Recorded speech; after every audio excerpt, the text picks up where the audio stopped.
What if silence wasn't weakness, but the loudest statement you've ever made? She expected you to chase, to explain, to plead. But instead you said nothing. No reaction, no drama, just quiet. And that silence, it echoed louder than any argument ever could.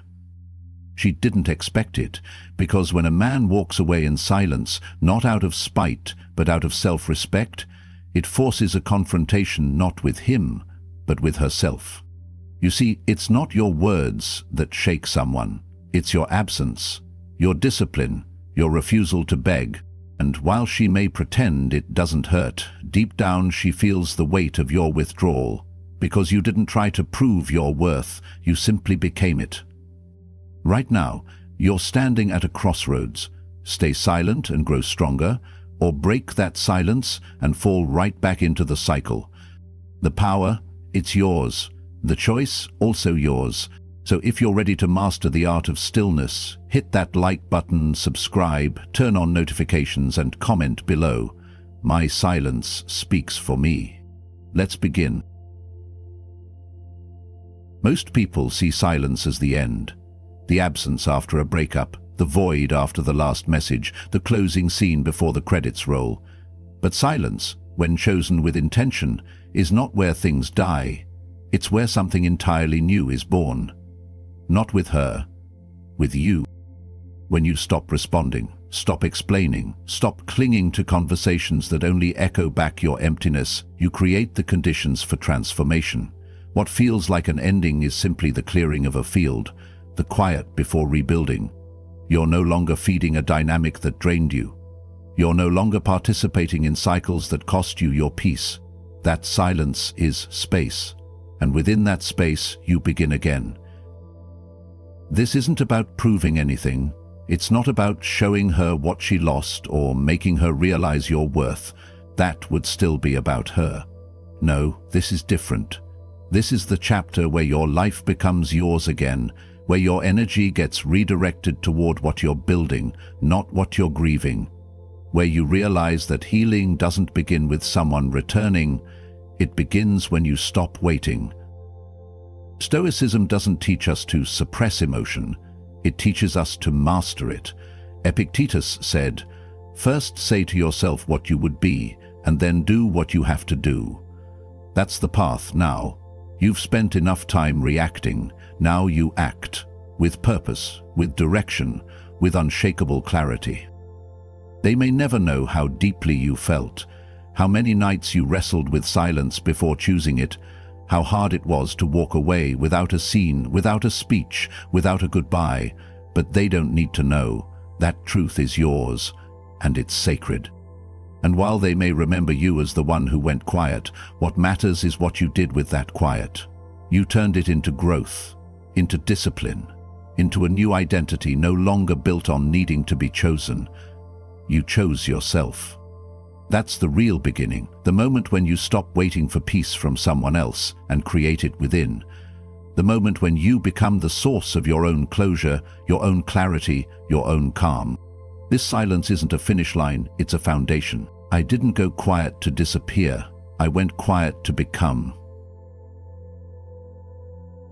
They expect a reply, a reaction, a flare of emotion that proves they still matter, that they still have access.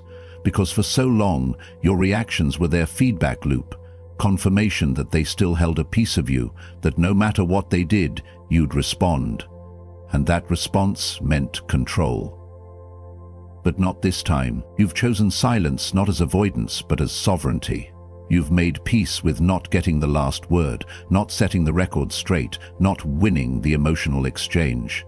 Because in Stoicism, the goal isn't to appear strong, it's to be unshakable, and real strength often looks like stillness. When you stop reacting, you break the cycle, you end the emotional script they've memorized. Provoke, retreat, return. You rewrite the story, not by changing them, but by refusing to play your part. And in that refusal, you reclaim the one thing they never thought you'd protect, your peace.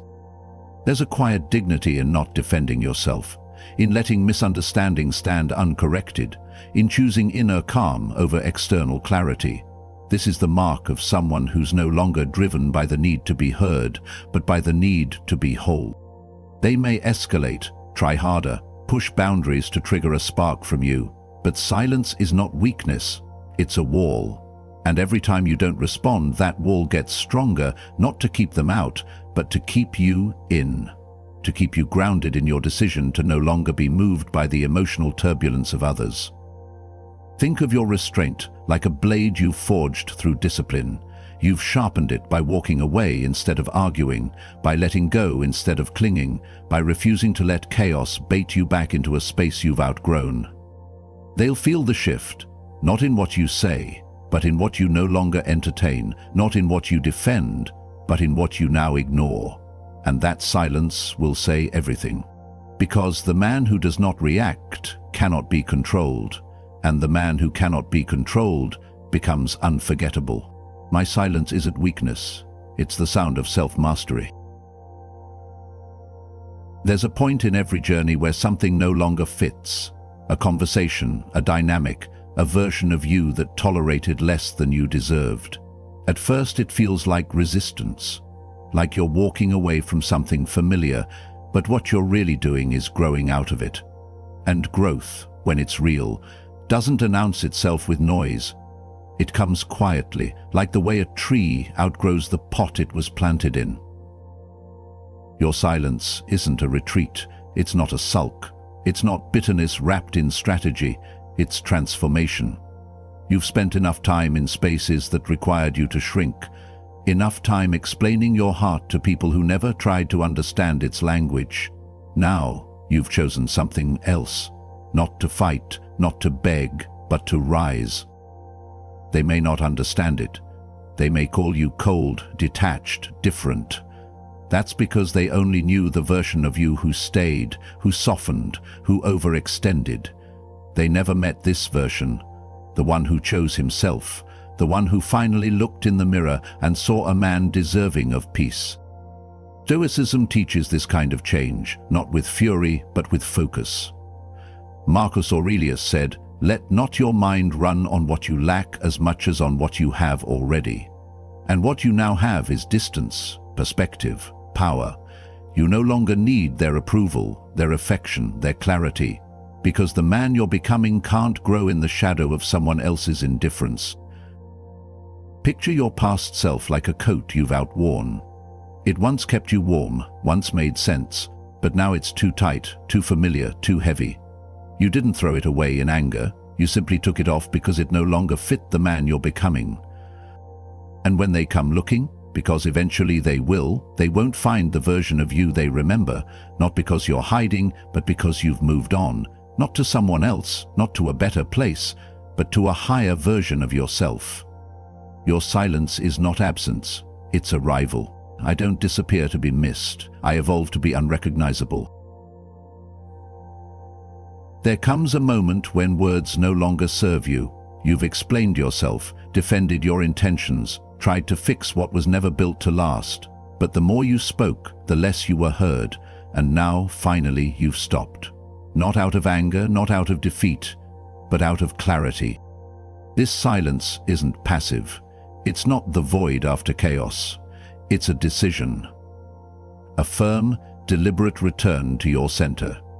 Because when you choose to no longer react, when you stop justifying your worth, you reclaim something far more valuable than closure.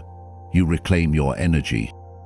The world sees silence as weakness. They expect noise, explanations, conflict. But Stoicism tells another story. Marcus Aurelius wrote, "Waste no more time arguing what a good man should be.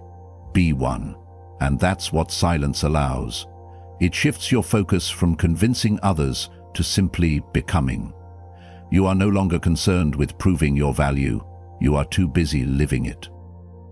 Silence is not a lack of emotion, it's the ultimate act of self-respect. You are no longer handing out fragments of your attention to someone who made your presence feel disposable. You're no longer reacting to tests disguised as affection. You're no longer playing a role in a script you didn't write. Picture a fire that once raged in the open. It kept everyone warm, even those who never brought wood.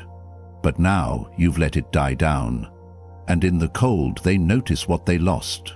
The heat of your presence, the light of your effort, the comfort they once took for granted. You didn't vanish to be seen. You vanished because you finally saw things clearly. And this decision, this dignified silence, confuses them. They expected you to reach out, to break first, to fold under the discomfort of distance. But instead, you've folded inward, toward your peace, toward the version of you that no longer needs to beg to be chosen. This isn't the end of your voice, it's the rebirth of your power. In silence, you are not hiding, you are sharpening, grounding. You've chosen healing over noise, growth over validation, and evolution over ego. Let them wonder, let them feel the quiet. You're not lost, you're simply no longer available to people who needed your pain to validate their comfort. Leave a mark not with a message, but with your absence. I don't go silent to disappear, I go silent to return home. At first, they thought your silence was temporary, a tactic, a pause in the game they assumed you were still playing. Maybe you needed time to cool off. Maybe you were waiting for them to notice, but deep down, they believed you'd come back. Because that's what you've always done. Reached out, explained, made peace. But not this time. This time, your silence is different. It's not rooted in anger or manipulation, it's anchored in acceptance. You're not stepping back to provoke a reaction. You're stepping out because you've finally recognized the cost of staying. And that unsettles them, because the person who once made them feel irreplaceable has now become unreachable. Not out of cruelty, but because you've evolved beyond the need for their validation. They don't know what to do with the stillness. Your absence wasn't part of their plan. They thought they had time to decide, time to test you, time to leave the door half open. But your silence has closed it without announcement. Quietly, completely. And now they're left with a question they never prepared for. What if this is it? Stoicism teaches us that our power lies in our response, or our refusal to respond. As Epictetus said, freedom is the only worthy goal in life. You've claimed that freedom not with noise, but with a boundary that cannot be negotiated. You no longer exist in the emotional economy they were used to controlling. Your silence becomes the proof they never expected. Proof that you meant what you didn't say, that you've stepped off the stage, that the script has changed, and you're no longer a character in a story written by indecision. And now they feel the shift, not in your words, but in your absence. The lighthouse that once guided them through chaos has gone dark, not to punish, but to stop wasting light on someone who never planned to dock. This is where silence becomes truth. Not the kind you argue, but the kind you feel. The kind that creates space too wide to cross without accountability. Let them sit in it. Let them see what it means when someone truly walks away, not with a slammed door, but with a quiet that never looks back. Don't pause to be chased. I stop because I've arrived at peace. There's a strange shift that happens when you stop speaking, not just verbally, but emotionally. When you stop explaining, defending, and reaching out, the noise fades. And in that silence, something unexpected rises. The truth. Because as long as you were speaking, they didn't have to listen. As long as you kept giving, they didn't have to question what they were offering. But now, with nothing to respond to, no messages, no apologies, no late-night "Are you okay?" they're left with themselves, their choices, their patterns, their inconsistencies. You've become a mirror they can't look away from. Your silence reflects what words never could, the gaps they never filled, the accountability they never took, the comfort they mistook for permanence. And for the first time, they have to reckon with the fact that your presence wasn't endless, that the access they once took for granted is gone, not angrily, not loudly, but absolutely. Stoicism calls us to confront the reality beneath the performance. Marcus Aurelius wrote, You have power over your mind, not outside events. Realize this, and you will find strength. And in your silence, you've taken back that power. You're no longer trying to shape their perception or soften your exit. You're simply gone, and in that space, the weight of their actions has nowhere to hide. They begin to feel what they once dismissed. The texts they ignored now echo back at them. The emotional labor they overlooked now becomes visible, not because you said anything, but because you finally stopped saying everything. This silence isn't about revenge. It's not cold or calculated. It's the natural consequence of unreciprocated effort. You're not punishing them. You're just no longer volunteering your energy to someone who didn't value its cost. And that's what makes it powerful, because it forces clarity, it breaks the loop, it removes the false comfort of your guaranteed return. It places the burden of reflection entirely on them, and whether they confront it or not, that's not your concern anymore. You've already done your part. Now, you're not part of the noise. You're the quiet that haunts it. I no longer speak for clarity. I let silence reveal what words never could. They always thought they had time, that they could keep you on the shelf, just within reach, that you'd wait quietly in the background, always available, always understanding, always one message away. They believed your presence was permanent, your patience infinite. They believed that because you taught them that. Through every return, every reply, every moment of softness after silence. But something has changed.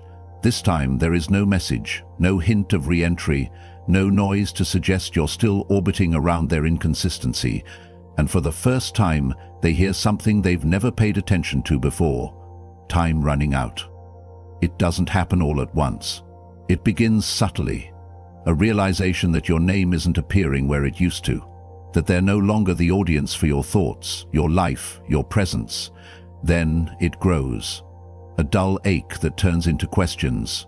Where are you? Why haven't you come back? Why does this silence feel different? And that's when it sinks in.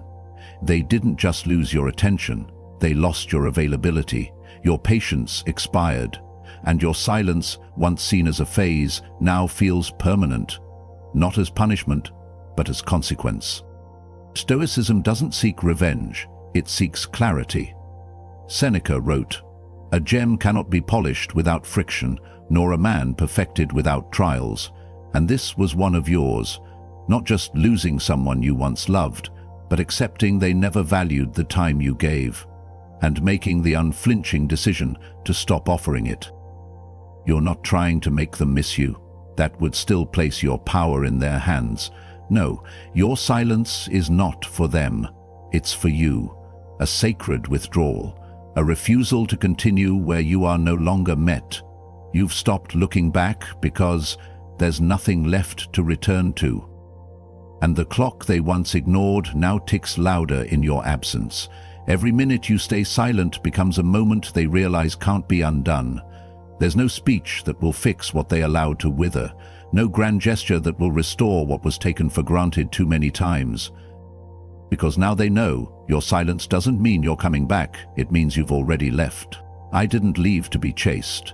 I left because my time is not renewable. There was always a rhythm to your connection. You'd go quiet for a while, maybe after a fight or when you felt drained. Then, like clockwork, you'd circle back. A message, a like, a subtle gesture to reopen the door, to re-establish the link. And they knew it.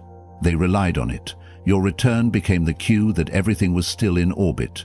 You could be hurt, disappointed, even ignored, but eventually you'd come back. Until now, this time is different. You haven't said a word, not out of pride, not to manipulate, but because something in you finally snapped, not in anger, but in awareness. You saw the cycle for what it was, emotional repetition with no real growth. A loop of absence and return that drained you each time it restarted, and you understood that real change, real self-respect, doesn't come from pausing the cycle, it comes from ending it. Now, this silence, isn't a pause, it's a boundary. It's not the prelude to a reunion, it's the beginning of a new identity, one that no longer tolerates being an option, a fallback, or an emotional placeholder. You're not in the waiting room anymore. You've walked out, quietly, completely. Stoicism teaches us that we cannot control the nature of others, but we can control the standards we uphold. A Stoic man doesn't chase patterns, he breaks them. Not with force, but with stillness. Because in stillness he gains clarity. He sees how many of his wounds were reopened not by betrayal, but by his own returns. You don't need to announce that this time is final. You don't need to prove that you've changed. Your absence will do the talking. Your non-response will speak louder than any confrontation, and slowly that silence will unsettle them. Not because of what it says, but because of what it refuses to say. They'll realize they're no longer in control of the emotional rhythm, that the old playbook no longer applies, and while they may question it, analyze it, even mock it, that's none of your concern. You've already made the shift from reactive to resolute. This isn't you pulling away, this is you planting your feet. This silence isn't part of the cycle, it's the end of it. You've been waiting for that final conversation, the one where everything makes sense, where they apologize, where you part ways with peace instead of confusion. You tell yourself you need it, to move on, to let go, to find answers. But the truth is, you already have all the information you need. They showed you, not with words but with patterns, with absence, with how they handled your vulnerability. Closure isn't an event, it's a decision. And the longer you wait for someone else to give it to you, the longer you stay trapped in a story that has already ended. You think a proper goodbye will soothe the ache, but that ache isn't about them. It's about your resistance to finality. You're still hoping that one more message, one more explanation, one more honest moment will undo the unraveling. But the unraveling already happened. Stoicism strips away illusion. It asks, what do I control? And in this moment, the only thing you truly hold power over is your response. Not their silence, not their regret, just your own commitment to stop giving your emotional energy to someone who's already turned the page.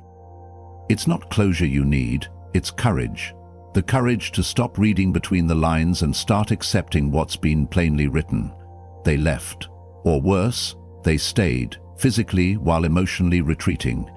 Either way, they are no longer showing up, and your life cannot remain paused, waiting for permission to continue. You don't need their recognition to validate your worth. You don't need their explanation to confirm what you already know in your gut. And you don't need their remorse to release yourself from this loop. That's your job now. To draw a line, to declare the end, to build a wall where the door used to be, not to block love out forever, but to protect your peace long enough to rebuild. The final word doesn't need to come from their mouth. It can come from your silence. From the moment you decide that dignity matters more than closure, that peace is worth more than understanding, that their inability to end things with grace doesn't mean you can't start again with strength. Because the strongest endings aren't spoken, they are walked out with quiet resolve. I don't wait for closure, I create clarity and move forward. There's a misconception about walking away quietly, that it's cold, passive-aggressive, or designed to make someone chase you. But the truth is, when you go silent, not out of spite, but out of self-preservation, it's the most compassionate thing you can do for yourself. You're not punishing them, you're protecting what's left of you. You've tried the conversations, you've bent your boundaries to keep the peace. You've waited for change, for accountability, for something to prove that your effort mattered. And when it didn't come, you realized something essential. Continuing to speak was costing you more than the silence ever could. So you stopped. Not because you didn't care, but because caring had become exhausting. Because every word you spoke was met with deflection or dismissal. Because there's a line between love and self-erasure, and you finally saw it. This is where Stoicism offers clarity. Seneca wrote, Sometimes even to live is an act of courage. And in your case, living fully, freely, truthfully, required you to leave behind what kept you shrinking. The silence you've chosen isn't bitter, it's sacred. It's the space you need to breathe again. They may take it personally. They may interpret your quiet as punishment, as manipulation. But that says more about how they viewed your presence than the reality of your withdrawal. You didn't disappear to wound them. You simply stopped bleeding for someone who never noticed you were hurting. And in that shift, you begin to regenerate. You begin to hear your own thoughts again, not the filtered versions edited to please. You begin to act, not from emotional fatigue, but from renewed clarity. The stillness becomes your reset button, your sanctuary, your proof that not every battle needs to be fought with words. Let them spin their stories, let them reach whatever conclusion helps them sleep. You're not responsible for their interpretations, you're responsible for your peace. And sometimes peace requires exit, not explanation. Because true growth isn't loud, it's the quiet rebuilding of self in the aftermath of prolonged neglect. You're not hiding, you're recovering. You're not punishing, you're prioritizing. And when someone finally sees that your absence wasn't an attack, but a decision made in the name of self-respect, they'll understand they were never the one being silenced. They were simply the noise you no longer needed. I didn't go quiet to punish. I went quiet to breathe. It didn't start with a clean break. It started with the collapse. The moment she walked away, the weight of it all hit harder than you expected. Your chest tightened, the world shrunk. Suddenly the plans, the conversations, and the imagined future disappeared into a loud silence that swallowed your sense of direction. You weren't just mourning her, you were mourning the version of yourself that only made sense in her presence. This was your rock bottom, not just a breakup, but an identity crisis, a deep emotional vacuum where you questioned your worth, strength, and very place in the world. And like most men, the first instinct was to reach, text her, call her, explain, fix, to prove in your pain that you were still valuable, that you still mattered. But none of that would have worked, because what you were really searching for wasn't her, it was yourself. In the world of Stoicism, suffering isn't just a burden, it's a forge. Marcus Aurelius said, "The impediment to action advances action. What stands in the way becomes the way." And here it is. Your pain is not the enemy, it's the invitation. Not to run back, not to explain yourself, but to begin again. Not with her, but within. Right now it feels like everything's been taken, but what's really happened is that you've been stripped of illusion. You're face to face with the raw version of yourself. No distractions, no validation, just you. And that's terrifying, but it's also pure, because from here, you get to decide who you become. This is not the time for messages, it's the time for movement. Go inward, let the grief burn through the old stories you told yourself, the ones that said your worth was tied to her love. Let that version of you dissolve. Hit the gym, not to get revenge, but to reconnect with discipline. Learn something new, not to impress her, but to sharpen the mind that nearly dulled itself chasing approval. You are not a victim of her absence. You are the architect of what comes next.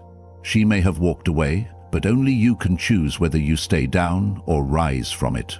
This is your crucible. The pain won't vanish overnight, but neither will you, and that alone makes you powerful. If you're standing in the rubble, remember this. Some men break here, others build. Now speak it with clarity. This pain didn't destroy me. It revealed me. The pain sits in your chest like a stone, heavy, constant. Every memory replays like it's trying to teach you something, but instead of answers, you just feel the ache of what could have been, of what no longer is. At first you resist it, you transformed it. He wrote, "Fire feeds on obstacles and becomes a flame more powerful because of them. You can do the same." You channel that heartbreak into the gym, not for revenge, but to rebuild your strength. Every rep becomes a release, every drop of sweat a letting go. You start waking up earlier, taking care of your space, reading more, thinking deeper. You stop checking her page and start checking in with yourself. Not out of bitterness, but out of clarity. She is no longer your focus, you are. And here's the twist. As your life shifts, so does your mind. The chaos she left in you becomes structure. The silence she created becomes space. And slowly, the version of you broken by her absence is replaced by a version forged in it. Not a man obsessed with winning her back, but a man who no longer needs to. You're not doing it to impress her. That's the old instinct. Now you're doing it because you've remembered that your life was never meant to orbit someone else. You're not here to convince her you were good enough. You're here to become good enough for yourself. And yes, it will sting. Growth always does. There will be mornings when the emptiness creeps in, nights when you wonder if it's even working, but those are the moments that matter most, because every time you choose action over despair, motion over memory, discipline over overreaction, you win. Not the battle with her, the battle with yourself. If you've chosen to turn heartbreak into heat and pain into purpose, speak this with certainty. She didn't build this man. My suffering did. It doesn't happen right away. At first, your absence is just a gap she fills with distractions, other conversations, other faces, maybe even someone new. But eventually the silence becomes louder than the noise around her. It's no longer about what's happening in her life, it's about what's missing from it. That calm, steady presence, that quiet loyalty, that depth she once took for granted because it was always there. Now it's gone. And for the first time, she's not asking if you made a mistake, she's asking if she did. Because time is a cruel teacher. It doesn't correct you immediately, it waits. And in that waiting, she begins to compare, not just you to others, but her life with you to her life without you. The conversations lack meaning, the attention she gets doesn't come with substance.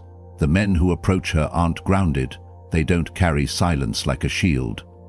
They don't hold the line, they chase, they bend, and now the things she found boring in you, discipline, restraint, depth, become what she finds missing everywhere else.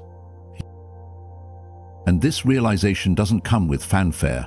It creeps in quietly, often when she's alone, maybe late at night, maybe when a memory catches her off guard, maybe when the person she's with does everything right but still doesn't make her feel what you made her feel when you said nothing.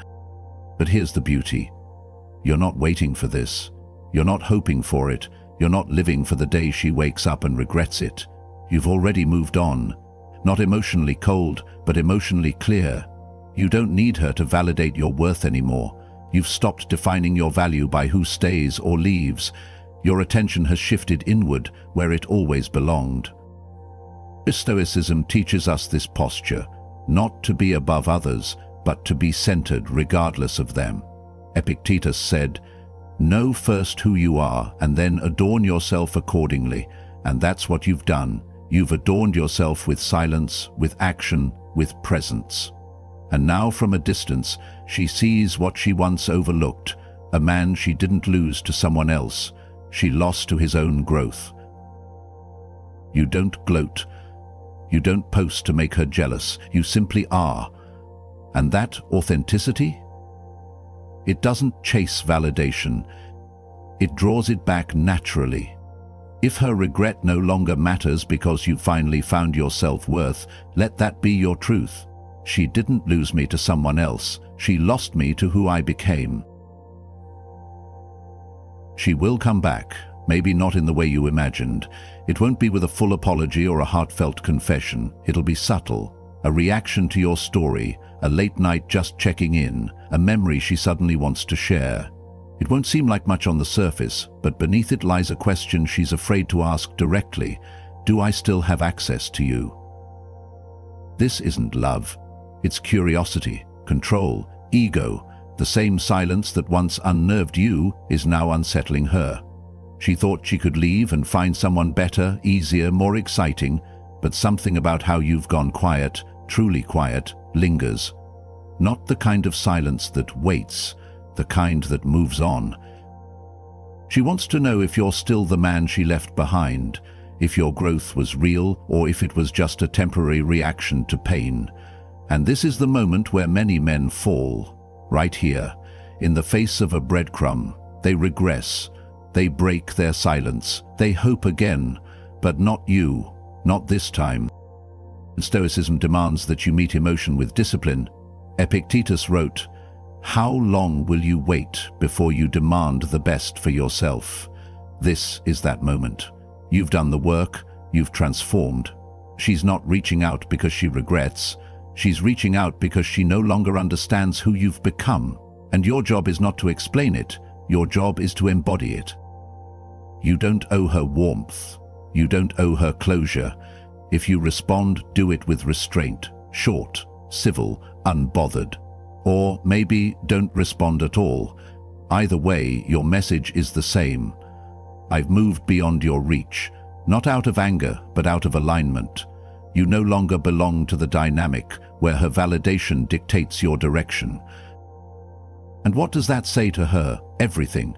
Because you're not seeking approval, you're not trying to re-enter her story, you've written your own, and the man she hoped would still be waiting has evolved into someone she can no longer read, predict, or access at will.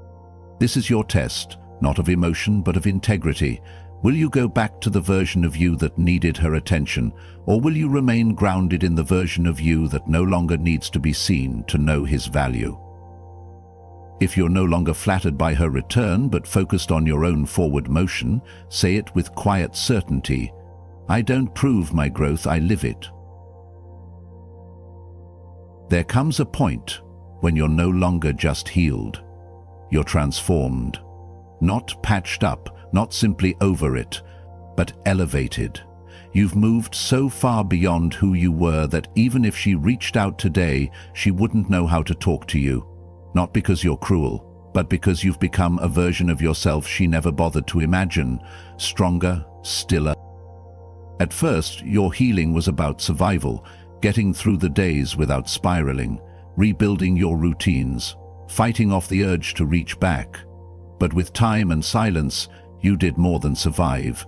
You evolved. The heartbreak didn't just scar you, it shaped you. And now you walk differently. You speak differently. You live with a quiet gravity that can't be shaken by a glance or a message. She feels it, even from a distance, not because you said anything, but because you've stopped needing to. You no longer move to prove, you no longer perform strength, you carry it. You're not ignoring her to play games, you've simply arrived at a place she no longer has access to. Epictetus once said, "If you want to improve, be content to be thought foolish and stupid." That's what the journey looked like at first. People didn't understand your silence. Maybe even she mocked your detachment. But you didn't respond. You rebuilt. And now that you've risen, those same people watch from the sidelines, wondering how you became untouchable. You're not cold, you're clear. You don't hate her. You've just stopped orbiting around the idea of her. Your life no longer revolves around what she thinks, what she regrets, or what she remembers. You've stepped into something purer, presence. And presence, when it's real, repels anything built on inconsistency. The irony? She's likely more intrigued by you now than ever before. But you've grown past needing her curiosity. What once felt like a prize now feels like a past life. She's not your goal anymore. You are. The discipline, the peace, the progress. That's what holds your attention. You don't have to say you've changed. She'll see it and feel the distance. Not just physical, but emotional, spiritual. She can't reach you anymore, not because you're hiding, but because you're whole. If you've risen so far that she can no longer pull you back, speak it from stillness. She lost me when I stopped needing to be found. Your fingers hovered over the keyboard more times than you'd admit. A message is half-typed, a reply rehearsed in your mind, maybe just a "hey," Maybe something longer, deeper, an explanation, a plea, a subtle attempt to re-enter her orbit. Anything that might stir her, remind her, reconnect her to what you once had, but each time something held you back. And that hesitation, that wasn't a weakness, that was growth. There's a false comfort in reaching out. It feels like doing something, like taking back control. But in truth, every message sent from a place of pain is an act of surrender, giving her power she no longer deserves. You don't need to remind her of your presence. Your absence, if owned correctly, says more than 1,000 perfectly chosen words. This is where Stoicism steps in, not as emotional armor, but as emotional discipline. Epictetus taught, "No man is free who is not master of himself." And what is more enslaving than needing someone else's reaction to feel whole again? You reclaim your freedom by choosing silence, not out of spite, but out of strength. Without saying a word, you say, "I no longer require your response to validate my existence." She might wonder why you haven't said anything. That curiosity grows over time. Maybe she expected you to chase, explain, and collapse into her absence with desperation. But when none of that comes, when all she finds is silence, something begins to shift. Your silence becomes a question, a mirror, a tension she wasn't ready for, because the man who once needed her validation no longer seeks it. You're not ghosting, you're growing. There's a difference. Ghosting is done out of fear. Growth is done out of clarity. You've realized that explaining your worth to someone who treated it carelessly is like arguing with the wind. It leaves you breathless and unheard. So now you speak with stillness, with restraint, with presence. That message you never sent? That's the most powerful because it marks the moment you choose yourself, the moment you walked away from the emotional noise and stepped into a kind of silence that commands attention without demanding it. She may never hear from you again, but she will hear of you through the silence, through your growth, through the life you rebuild without her. And she'll wonder what made you stop. But by then you'll be too far ahead to look back. If you've chosen silence not as revenge, but as release, own it with quiet certainty. My unsent words say more than anything I could have written. You didn't block her. You didn't post dramatic quotes. You didn't make noise. You simply disappeared. Quietly, intentionally. No more online breadcrumbs, no more stories designed to make her wonder, no more showing glimpses of your progress in hopes she'd notice. You vanished from her radar, not to provoke, but to preserve. And in doing so, you became something she never expected, a mystery. You see, people crave patterns. They like knowing where you are, your feelings, and how you might respond. It gives them a sense of control. But he doesn't become invisible when the man who once shared everything suddenly disappears into silence. When he stops updating, explaining, and appearing, he becomes unforgettable. What was once obvious now becomes uncertain. What was assumed now becomes questioned. Where did you go? Are you okay? Are you still thinking of her, or have you moved on completely? The absence pulls at her mind, not because you made a statement, but because you didn't. You left a blank page, and her imagination is now forced to fill it in. Stoicism calls this restraint with purpose. It's not about hiding, it's about refusing to perform. Marcus Aurelius said, "To live a good life, we have the potential for it if we can learn to be indifferent to what makes no difference." And for you, chasing her attention now makes no difference. Your path forward isn't about being seen, it's about becoming real. And here's what happens. The man she once understood no longer makes sense. She knew how to get a reaction out of you. She knew what you'd say, what you'd post, how you'd try to show her what she missed subtly. But now, nothing. And that nothing is powerful. It's the vacuum that keeps her awake at night. But this isn't a tactic, it's a side effect of transformation. You didn't disappear to make her chase. You disappeared because you're finally focused on your own healing, your own growth, your own journey. And people who are truly rebuilding don't have time to prove they're doing it. they just do it. So while she's scrolling and wondering, you're living, not out of reach, but out of her loop, no longer defined by her presence or absence.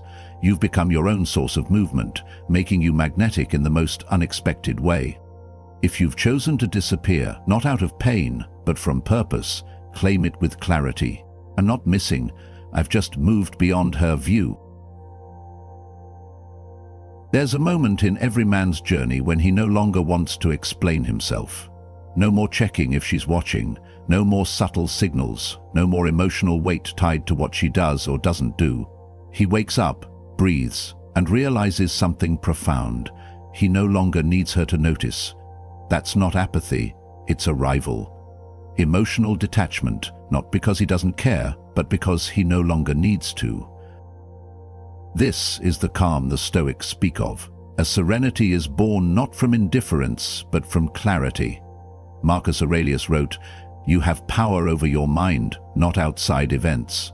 Realize this, and you will find strength." And once you stop tying your peace to her reactions, you begin to embody that strength. You stop reacting, you stop spiraling, you stop hoping for a change in someone who's already chosen to walk away. And ironically, that's when your presence becomes magnetic.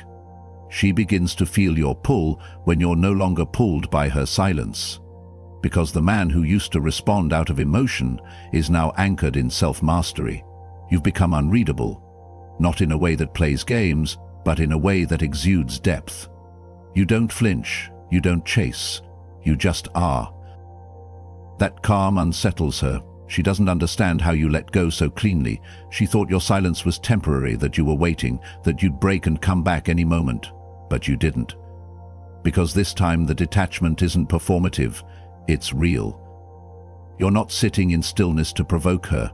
You're in stillness because you've reclaimed your emotional economy. The energy you once gave away so freely has been redirected into your work, your goals, your mind, your peace.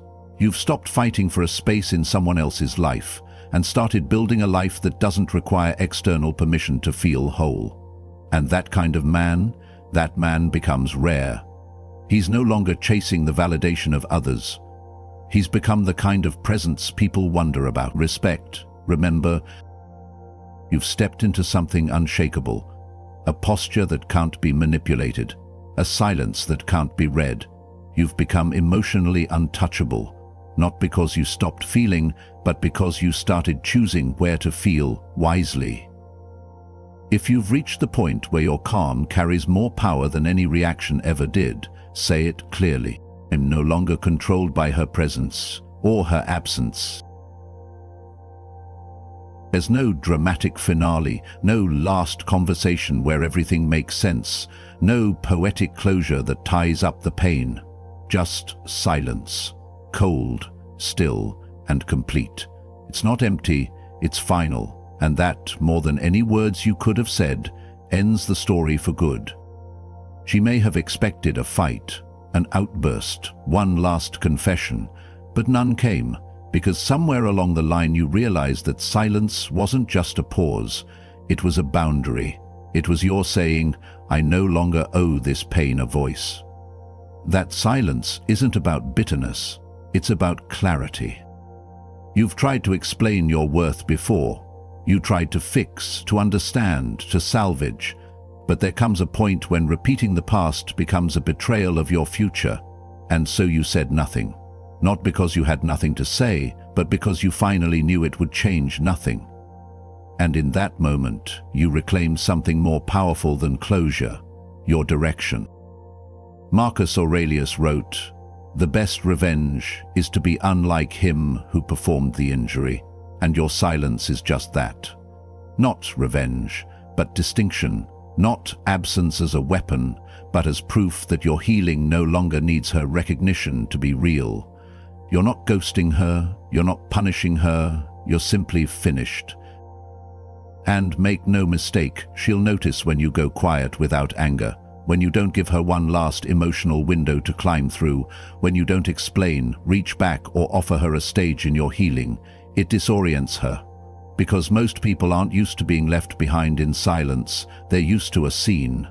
But you gave her something more haunting, space to sit with her own choices. That's when the questions start. Did he ever care? Has he really moved on? Was I wrong to let him go? And those questions won't be answered because you're no longer a participant in her narrative. You've become your own story, and her chapter is closed in that story, without dramatics, without a word. And that, ironically, is what echoes the loudest. Silence isn't absence, it's presence without permission. It's power without performance. And for the man who has truly healed, it's the final truth. If you've chosen silence, not as avoidance but as self-respect, mark this moment with stillness. My silence wasn't weakness, it was the end of the story. This wasn't about getting her back. It never really was.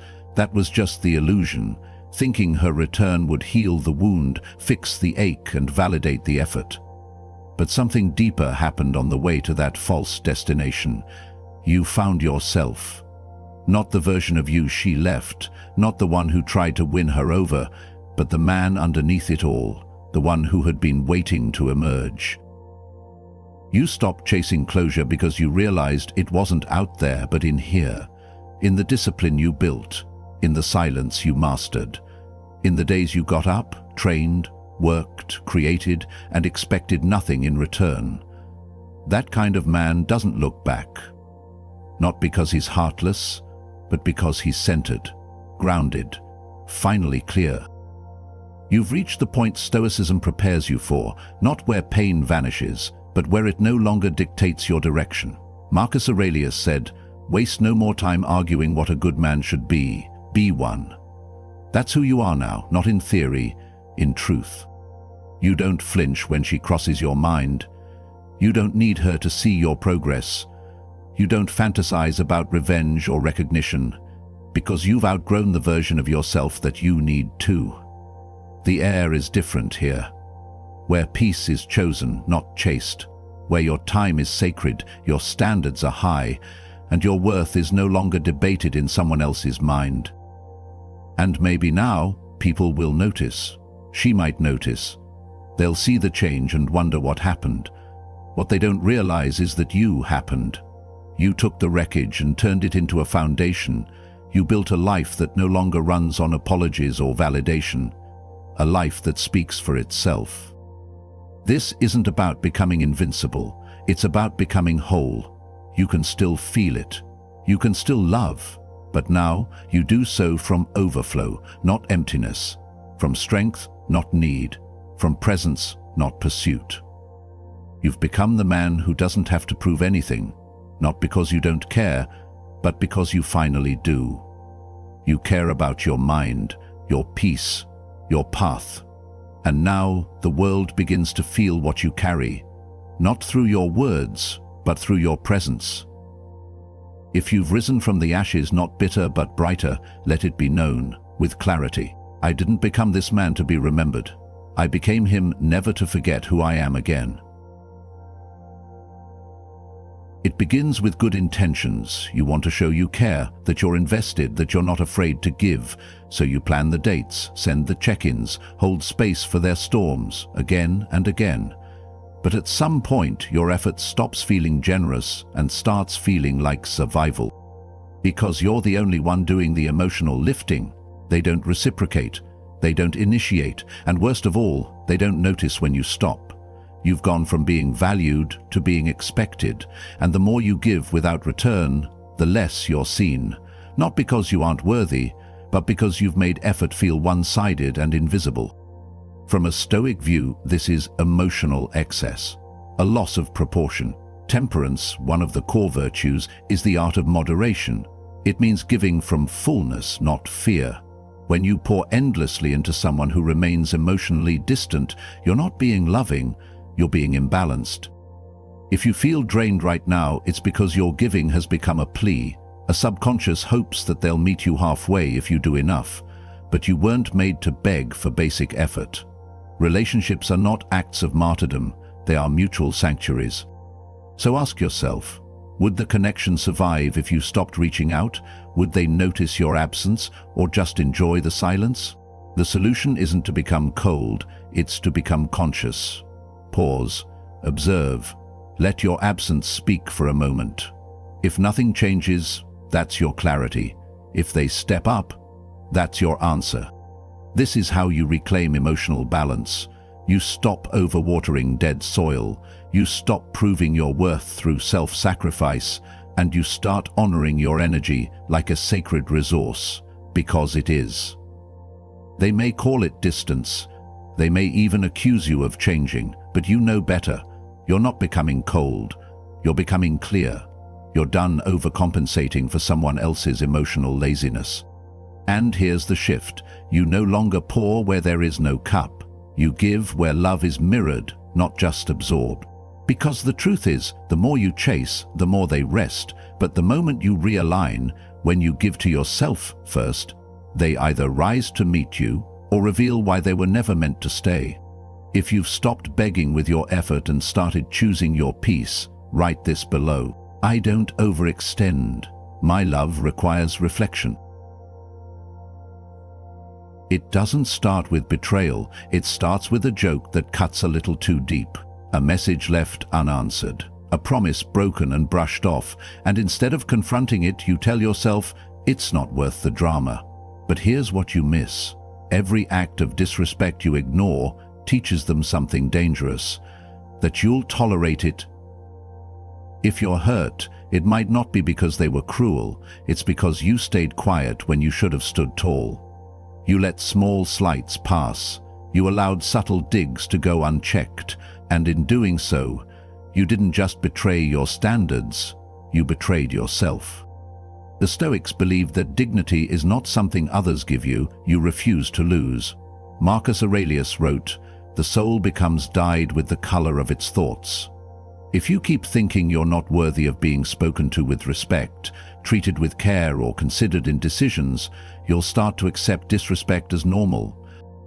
That ends now. Setting boundaries isn't aggression, it's alignment. It's saying, this is the distance I love you from, while still loving myself. And the moment you assert that line, not with rage, but with resolve, you reclaim the balance. Here's how. When someone crosses your line, speak with calm clarity. That doesn't sit right with me.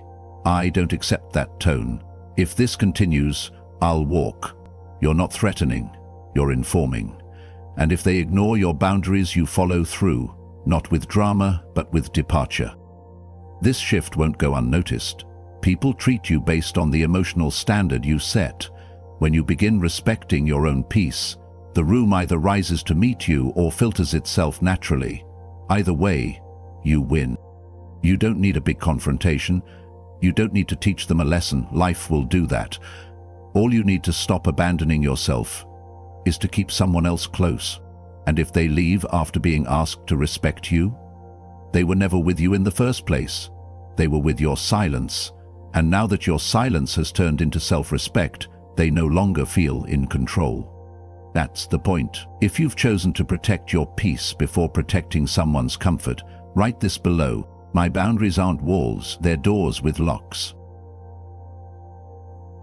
At the start, it's all fire. Their voice makes your heart skip. Their presence feels electric. And before you know it, you're assigning them value they haven't earned, crowning them the one based on a feeling, not reality. But feelings lie.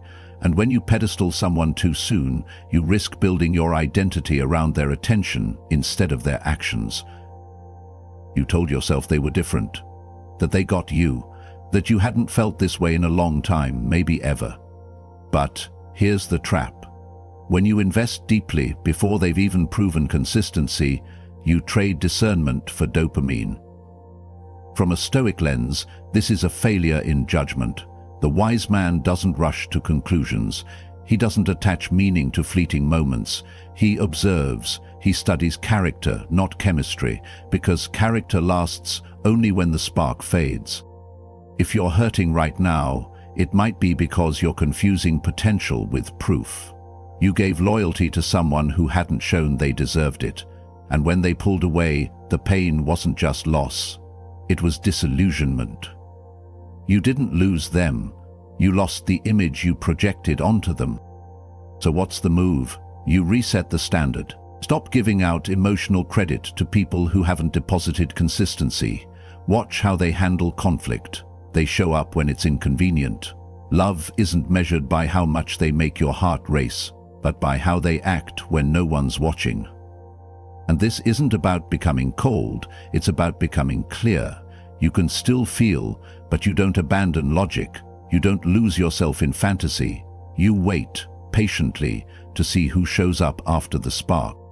This mindset doesn't just protect your peace, it heightens your power.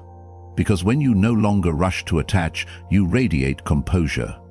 You're no longer easy to impress, and that alone demands respect. Suddenly, you're not chasing, you're observing, not pleading, you're evaluating. And they feel it. They sense the difference between a man who hopes to be chosen and one who chooses carefully. You become the mystery. The one who doesn't overpromise or overcommit, the one who stands still while others scramble for certainty.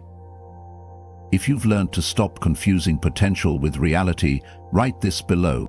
You don't earn a place in my life with a spark. You earn it with fire. You keep telling yourself they were special, that you won't find someone like them again, that maybe, just maybe, if you wait long enough or prove your worth, they'll come back, and this time stay.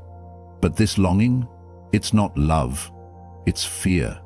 Specifically, the fear born from scarcity.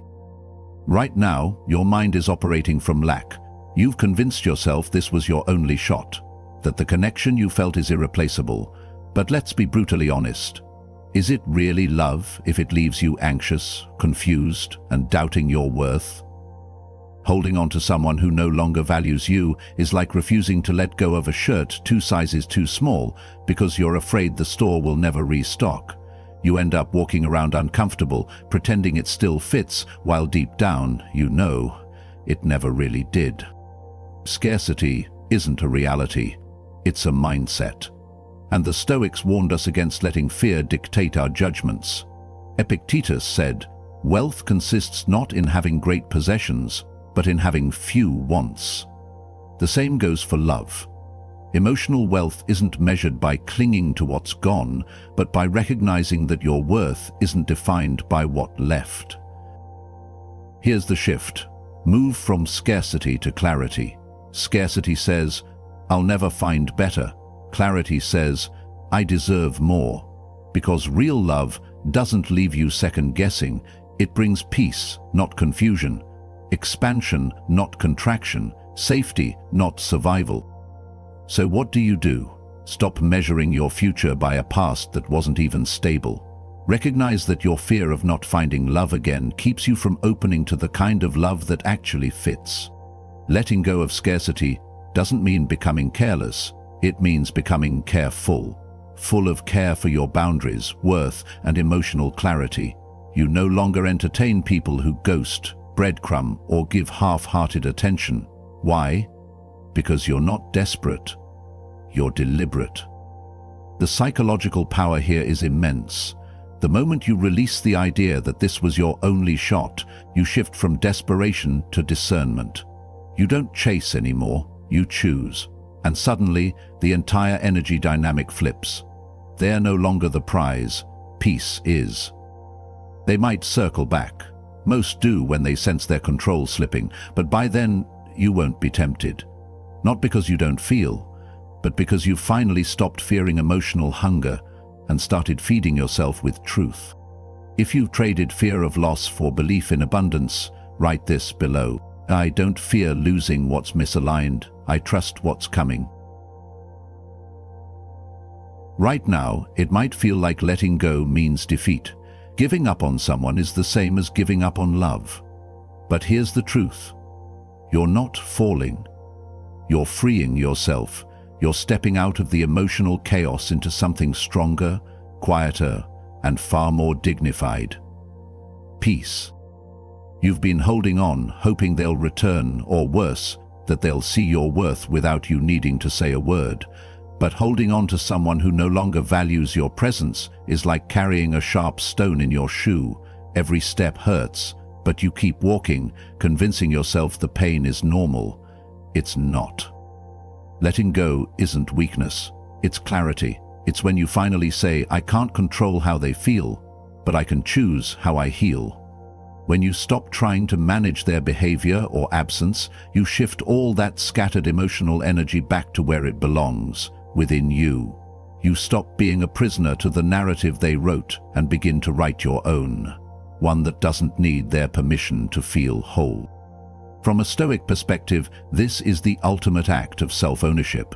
Marcus Aurelius taught us that freedom comes from focusing only on what we control, our values, reactions, and inner compass. That's what letting go truly is. It's not severing love, it's severing illusion. You no longer hope to be chosen, you've chosen yourself. The shift is immediate. Your energy returns, your voice feels stronger, even your posture changes, because when you let go, you don't collapse, you rise. You stop orbiting someone who stopped orbiting you long ago, and in doing so you become weightless, not in detachment, but in direction.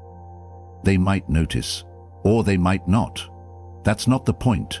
You've stopped giving your power away to someone who didn't know how to carry it. You've stepped out of the emotional storm and chosen stillness. Not the silence of waiting, but the silence of moving forward. And that's where you begin to fly, not because you're running from love, but because you finally understand it shouldn't cost you your dignity to feel it. If you've stopped clinging to pain disguised as hope, write this below: letting go didn't break me. It finally set me free. It starts subtly, checking your phone every few minutes, rereading old conversations, rehearsing what you'll say if they reach out. You think you're just processing the breakup, but what's really happening is more dangerous. You've started to shrink. Your world now orbits someone who isn't even trying to stay. When you fear losing someone, you become less of yourself. You tiptoe around truth, silence your needs, and try to be more agreeable, not because it's who you are, but because you're afraid of being left again. That energy, it's magnetic, but in the wrong way. It doesn't draw them closer, it pushes them away. They can feel it, the over-texting, the over-explaining, the little sacrifices you make just to keep the peace. And if they're the kind of person who enjoys control, they'll test you even more. They'll pull away to see if you chase. They'll go quiet just to watch how loudly you respond. And every time you do, you reinforce one message: my emotions depend on your presence. But Stoicism calls you to a higher standard. Ataraxia, inner tranquility, isn't found in controlling others. It's found in refusing to be controlled. When you master your emotional impulses, especially under stress, you become unshakable. You don't panic, you observe. You don't chase, you choose. Here's the truth: nothing drains your energy more than begging to be valued, and nothing restores it faster than walking back to yourself. The next time you feel the urge to overreact, pause. The next time you want to text just to get a response, breathe. Ask yourself, is this about connection or is it about control? Then act from clarity, not craving. This shift isn't subtle, it's seismic, because the moment you stop fearing their loss, you regain your balance. You become centered, grounded, and powerful again. And that energy, that calm, self-respecting presence, it's attractive in a way no words ever could be. They won't know why they start to think of you again, why your silence feels heavier than noise. It's because you've stepped out of the role of the emotional chaser and into the role of the man who commands respect simply by existing. If you've chosen calm over craving, write this below: I don't chase, I realign. You can love someone deeply and still let them go. That's the paradox. That's the power. Because real strength isn't about needing less, it's about needing nothing that threatens your peace. Right now, you might feel like detachment is cold, like stepping back means you never cared. But detachment isn't about numbness. It's about self-respect. It's the art of staying open without being owned, present without being possessed. When you master it, you stop confusing closeness with control. Detachment doesn't say, "I don't feel." It says, "I don't chase validation to feel whole." Think about how many times you've let your happiness swing on someone else's mood. One word from them lifts you, one absence from them sinks you. That's not love, that's emotional dependency dressed as passion. And in Stoicism, that's the very thing we're called to conquer. As Epictetus put it, freedom is the only worthy goal in life. That includes emotional freedom, the ability to stay calm in chaos, to care without clinging, to give without gambling your worth. When you detach, you start enjoying people without fearing their loss. You speak your truth without needing approval. You become a source of calm in a world addicted to reaction. And, ironically, that's exactly what draws others closer. Not desperation, but dignity. Here's how to build it. The next time you feel anxious, pause. Ask yourself, am I responding to reality or to fear? Then act in alignment with who you are, not who you're afraid of losing. Let their inconsistency reveal itself without trying to fix it. Let their silence speak without rushing to fill it. This mindset rewires everything. You stop tiptoeing around moods, you stop overanalyzing texts, you stop seeking signs that you're enough, because you already are.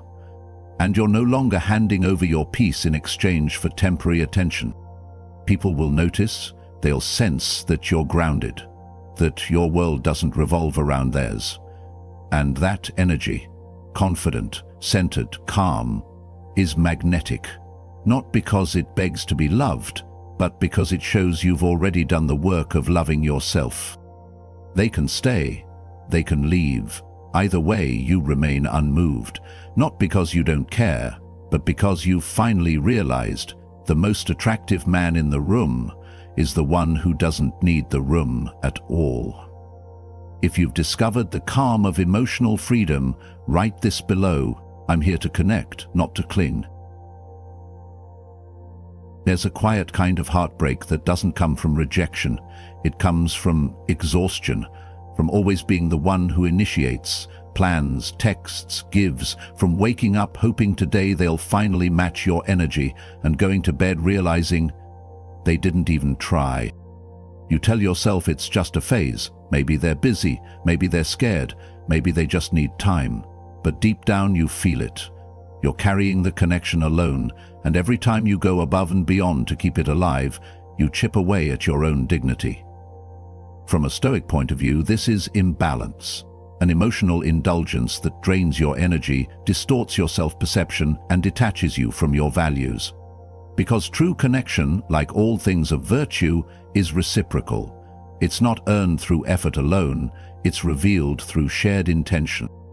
If you're constantly overextending yourself to keep someone around, ask yourself, are they giving you water back, or are they just watching you dehydrate? When you give too much without return, you don't just lose time, you lose clarity. You start confusing breadcrumbs for effort, silence for mystery, and inconsistency for depth. But the truth is, a relationship isn't noble suffering, it's a dance. One leads, the other follows. Then you switch. That's balance. That's mutuality. Here's how you shift. Pause your giving. Let the energy speak. If they don't step forward, there's your answer. Not from bitterness, but observation. Not to manipulate, but to measure. You're not punishing them. You're honoring yourself. This move resets the energy. It forces them to choose between effort and exit. And if they choose silence, let them go, because you've already chosen yourself. The psychological power of this is transformation. You begin to attract differently. You stop chasing what's vague and start making space for what's clear. People feel your shift. They sense you're no longer seeking to impress, but waiting to be matched. You become selective, not out of ego, but out of alignment. You're no longer looking for someone to complete you. You're watching for someone who reflects the respect you've learned to give to yourself. And in that space, something beautiful happens. Peace returns. Your energy no longer leaks into empty places. It flows inward, fueling your goals, growth, and glow. If you've stopped bleeding effort for someone who won't show up, write this below. Science and connection is a two-way current.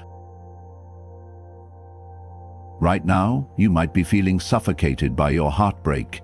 It's overwhelming, all-consuming, and seems to have taken over every part of your life. The emotions are raw and the wounds are fresh.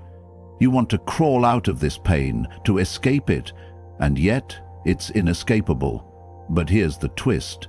Pain isn't your enemy, it's your teacher. Stoicism teaches that the greatest growth often comes from the lowest point. When you've lost everything, or feel as if you have, you're finally in a position to let go of all illusions. There's no need to perform, no need to pretend. When the pain strips away everything, you are left with the one thing that matters most, your true self. This pain? It's the fire that forges you. Right now it might feel like a furnace, but just like metal being shaped in the heat, you're being molded into something stronger, more resilient. You're not just surviving this moment, you're evolving. So, what do you do now? Use this moment not as a setback, but as a turning point. Get up every day and choose to move forward, even when it's hard. Don't waste time seeking validation or approval from the past. Instead, choose self-respect. Your self-worth isn't tied to anyone else's perception of you anymore.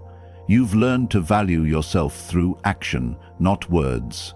Every time you feel tempted to fall back into old patterns, checking their social media, replaying old conversations, stop. Hit the gym, take up a new hobby, invest in learning, and prioritize your growth. Each small act of discipline strengthens your resolve, and the more you focus on yourself, the more the world around you begins to shift.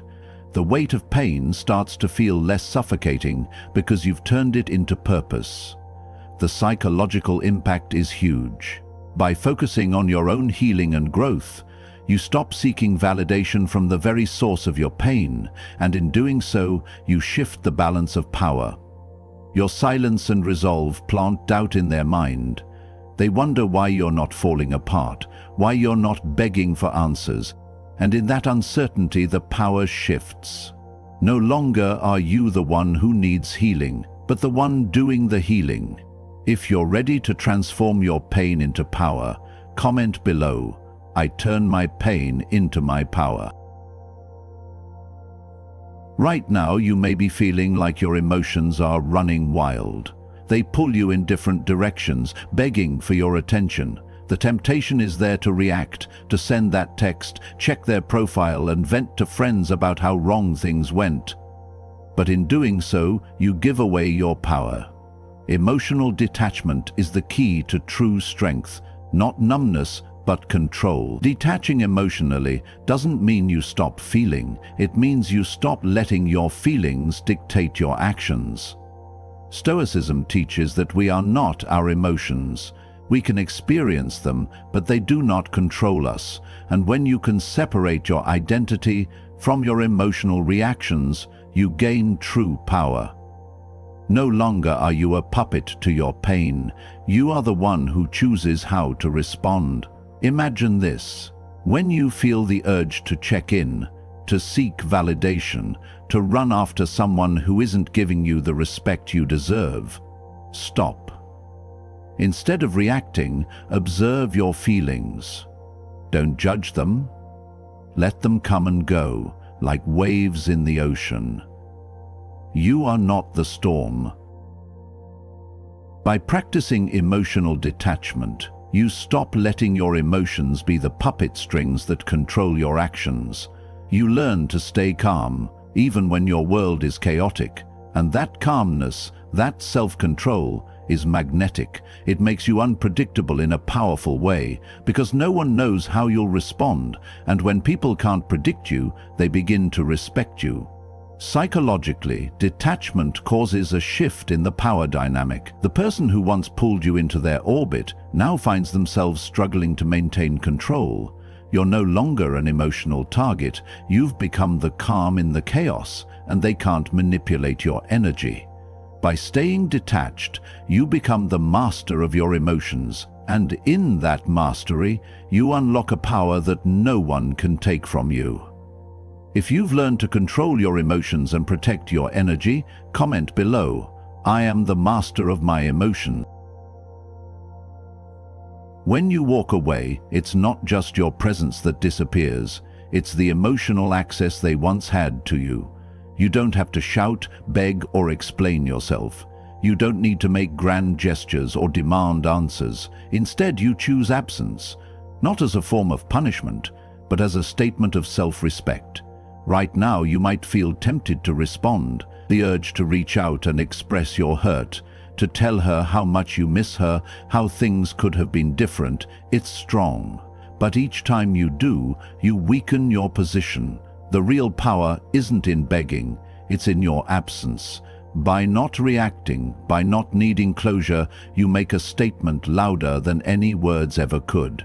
When you pull back, you create a void. It's not just physical, it's emotional, psychological, and it's felt by everyone who once had access to you. This absence is what haunts them. It's the gap they cannot fill, the space that makes them reconsider their choices. And that reconsideration? It's the beginning of their doubt. Psychologically, humans hate uncertainty. When she no longer has access to you, when she can't predict your next move, she's left questioning everything. Why hasn't he reached out? Does he really not care anymore? What did I lose that I didn't realize I had? Your absence forces her to face her own choices. It forces her to confront the reality that she can no longer manipulate the situation. There's no more room for her to hold the emotional control, and that uncertainty, that discomfort, it's the price she pays for taking you for granted. But the beauty of this absence isn't that it creates regret in others, it's that it frees you. You are no longer tethered to the past. You are free to grow, to evolve, to reclaim your life without the weight of someone who couldn't see your worth. If you've chosen absence as your form of self-respect, the true strength doesn't lie in external validation or the approval of others. It lies in the power to control yourself.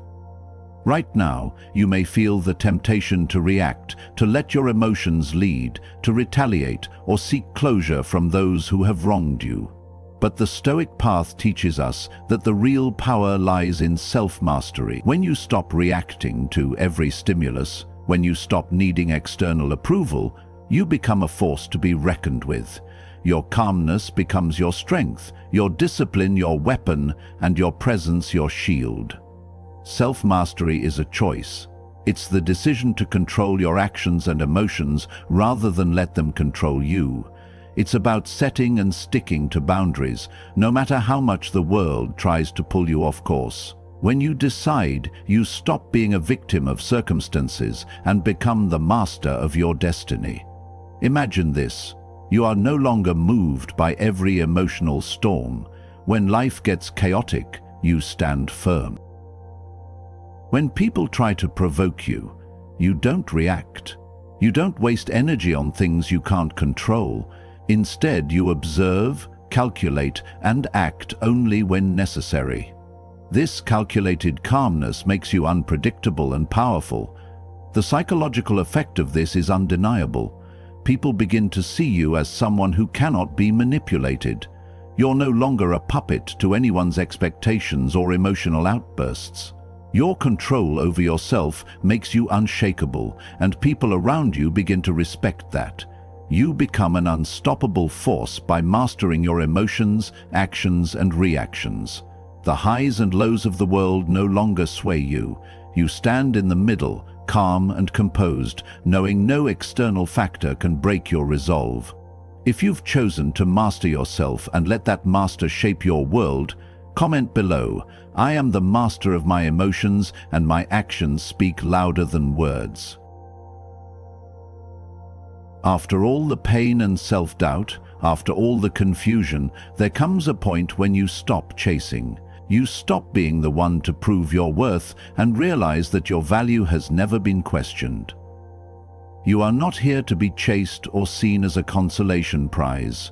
You are the prize, and once you realize that, everything shifts. Right now, you might still be stuck in a mindset where you feel like you need to prove yourself, to fight for someone to see your worth. But that's a trap. When you realize your worth and stop seeking validation from others, you reclaim your power, and the moment you stop seeking is the moment they start looking. Stoicism teaches us that anyone else's approval cannot determine self-worth. You define your value, not by what others think of you, but by how you treat yourself. Your strength, resilience, and character are the true measures of your worth.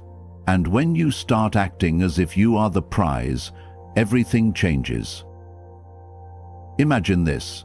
You no longer need to beg for love, attention, or respect. You stop measuring your self-worth by how much someone else gives you. Instead, you start living in a way that demonstrates your own intrinsic value. Your actions speak louder than any words ever could. By owning your value and walking in that truth, you stop letting anyone treat you as anything less than you deserve. You set your stand. You no longer settle for breadcrumbs or half-hearted love. You demand respect because you know you are worthy of it. Psychologically, this creates a significant shift. People are drawn to strength, confidence, and self-assurance. When you stop seeking their attention, they begin to see your value for what it truly is. And in realizing that, they start to see what they've lost. But by then, you've moved on, and your own sense of self-worth becomes the standard they must now live up to. If you've learned that you are the prize, write this below. I don't seek validation. I set the standard. She may come back, she may apologize, she may express regret, hoping you'll soften and take her back. But here's the truth that Stoicism teaches. Her regret is not your reward. Your peace, growth, and inner strength are your reward. And when you truly embrace this, you stop waiting for her apology to move forward. Right now, you may feel tempted to accept her apology, to allow her back into your life, to let her fix what she broke. But the Stoic path is clear. You are the one who has fixed yourself, and you don't need her validation to continue that process. You've done the work. You've healed. You've grown stronger, not because of her absence or presence, but because of your commitment. And the greatest reward isn't in her saying she's sorry, it's in knowing that you're whole, whether or not she ever comes back. This is when you must let go of the need for closure from someone who could never give you the peace you've found on your own. The true power comes from being able to move forward, regardless of her regret, regardless of her actions. Your healing isn't dependent on her acknowledgement, but on your commitment to living a life of integrity, purpose, and self-respect. Imagine this. You're no longer living for her return, recognition, or apology. You're living for yourself.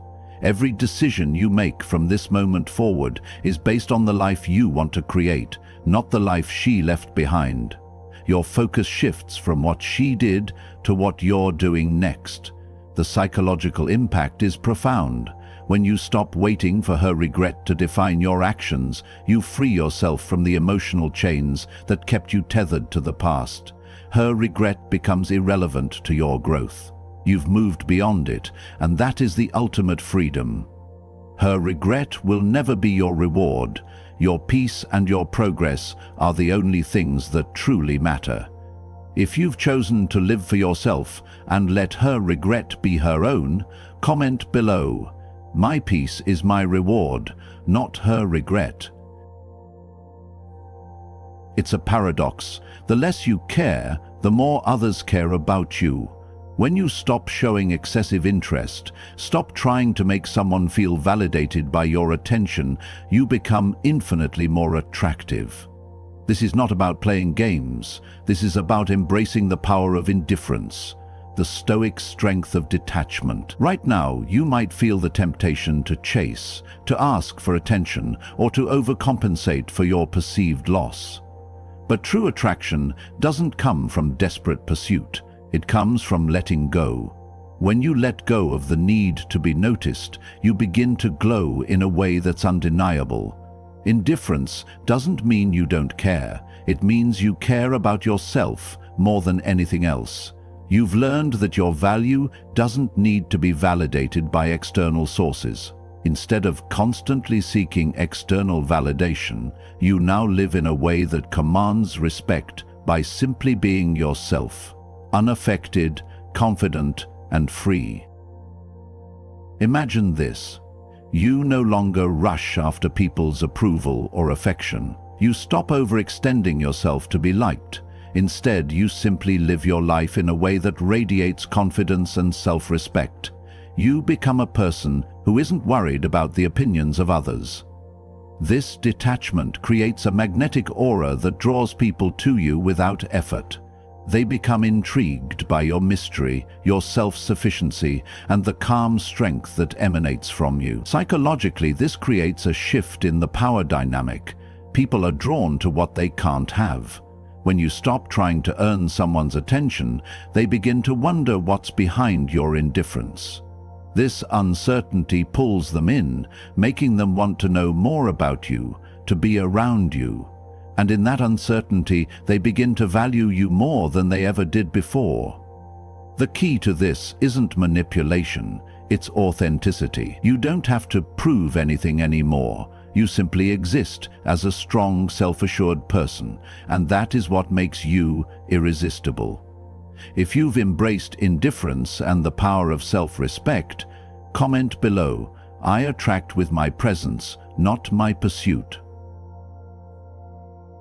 Transformation doesn't need to be witnessed to be real. In fact, the most profound changes happen when no one is looking. Right now, you might feel like the world expects you to show your progress, to flaunt your newfound strength, to let everyone know how you've leveled up. But the real glow-up happens in silence. You don't need social media validation. You don't need to share every step of your journey. Instead, you rebuild your life quietly, focused, determined, and undistracted. It's the quiet work that builds a new foundation for your life, without any applause, without any recognition. You don't need anyone to see the late nights, the hard work, or the internal struggles. Your growth will speak for itself. This is the essence of Stoicism.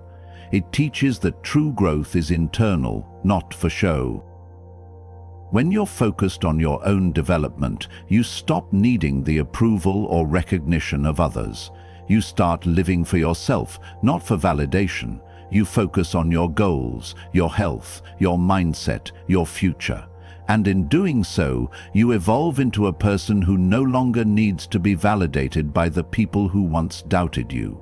When you choose silence over showing off, you allow your transformation to become an internal process. It's not about telling people you're doing better. It's about proving it to yourself every single day. It's in the actions you take, the discipline you show, the way you rise when life pushes you down. And when people see the results of your silent hard work, they'll notice. But by then, you won't need to explain. Your success, your peace, and your presence will be the message. If you've chosen to rebuild in silence and let your actions speak, comment below, "I don't need applause to know I'm growing." Emotions are powerful, but discipline is unbreakable. Right now, you might be feeling overwhelmed by the intensity of what you're going through. The pain is raw, and it's hard to resist the urge to act on those emotions. But every time you do, you lose a bit of yourself. Discipline, however, gives you control. It strengthens your character, and it's what will carry you through the chaos. The difference between a person who crumbles under emotional pressure and one who rises is simple: discipline. While emotions are temporary and fluctuating, discipline is a constant force. It's the decision to get up every day, even when you don't feel like it. It's the commitment to keep moving forward, even when it feels like the world is trying to pull you back. Imagine waking up every day with purpose. You don't let your emotions decide whether or not you'll work out, read, meditate, or focus on your goals. You do it because it's part of your discipline, part of your growth. Every time you choose discipline over emotion, you strengthen your resolve. You build a version of yourself that's unshakable. It's not about perfection, it's about consistency. In the context of heartbreak, discipline is your greatest ally. It keeps you from spiraling, from checking up on your ex, from seeking external validation. Instead, you invest in yourself. You create a new routine. You set new goals. You surround yourself with people who uplift you and challenge you to grow. The psychological impact of discipline is profound. Every time you choose not to react to your emotions, you take back your power. You show yourself that you are in control. You no longer need external approval or attention. Your self-worth is anchored in your discipline, in your ability to rise above the pain, and in your commitment to becoming the best version of yourself. The result? You become a person who doesn't just survive, they thrive. And that thriving energy becomes impossible to ignore. You radiate strength, calm, and focus. Qualities that draw people to you without you needing to seek them out. If you've chosen discipline over emotion and are building strength daily, comment below, "I rise with discipline, not emotion." She expected chaos. She expected you to crumble, to beg for answers, to reach out and confess your pain. That's the script she thought you'd follow. But you didn't. Instead, you chose silence, quiet, steady, and unyielding. And in that silence, you wielded power. Right now, you might feel the urge to explain, to convince her of your worth, to show her how deeply the breakup has hurt you. But silence isn't weakness. It's the greatest strength you can display. It's a refusal to be controlled by your emotions or by the situation. It's the act of choosing not to feed into her expectations. And that decision? It confuses her. The Stoic path teaches us that the truly powerful don't need to explain themselves. They don't waste energy trying to prove their value. Instead, they let their actions and their silence speak for them. You've chosen not to chase, not to plead, not to break. Instead, you've stepped into your own emotional authority. This is not about retaliation. It's about dignity. Your silence sends a message louder than words ever could. You are not waiting. You are not needy. You are in control of your own destiny. Your value is not up for debate. It's already been established in your actions, in your restraint, and in your calm. When you stop reacting, you stop giving her the power to affect you emotionally. And that's when she starts questioning the narrative. She begins to wonder if she made a mistake. She begins to wonder why you're not falling apart the way she expected. She wonders, is he really okay without me? The psychological impact is profound. You've flipped the script. She's now the one left in uncertainty. Her power, which was once rooted in your reactions, now feels fragile. And that discomfort, it's your strength, manifested in silence. If you've learnt the power of silence and emotional control, comment below. I am not moved by what they expect. She told herself the silence was normal, that the space was healthy, that time apart would clarify things. But what she didn't expect was the weight of your absence. Not the kind that begs to be noticed, the kind that doesn't explain, doesn't reach, doesn't even check her story. Your silence, at first, felt like distance. Then it began to feel like a disconnection. And now? It feels like power. Right now, she's starting to realize something she ignored before. You were a steady presence, not loud, not dramatic, but consistent. And that consistency was invisible until it was gone. This is where the shift begins. What once felt like comfort in her independence now feels like an unfamiliar void. You're not punishing her, you're simply no longer offering yourself as proof of her importance. That silence, crafted with purpose, becomes the mirror, and what she sees in that mirror is her own neglect. As Marcus Aurelius wrote, if you are distressed by anything external, the pain is not due to the thing itself, but to your estimate of it. She's no longer distressed by your words because there are none. She's disturbed by what they no longer confirm. Here's your task. Remain still. Do not justify. Do not explain. Stay silent, not as a strategy, but as a statement of emotional independence. You're not avoiding her. You've simply stepped out of a story that no longer reflects your values. This isn't about indifference, it's about inner clarity. When you no longer feel the need to prove your worth, she's forced to remember it. You don't need to say a word. You've said enough by walking away with peace. Psychologically, this creates a disorienting vacuum. People expect noise after they leave. When you don't give it to them, they fill the silence with their own uncertainty.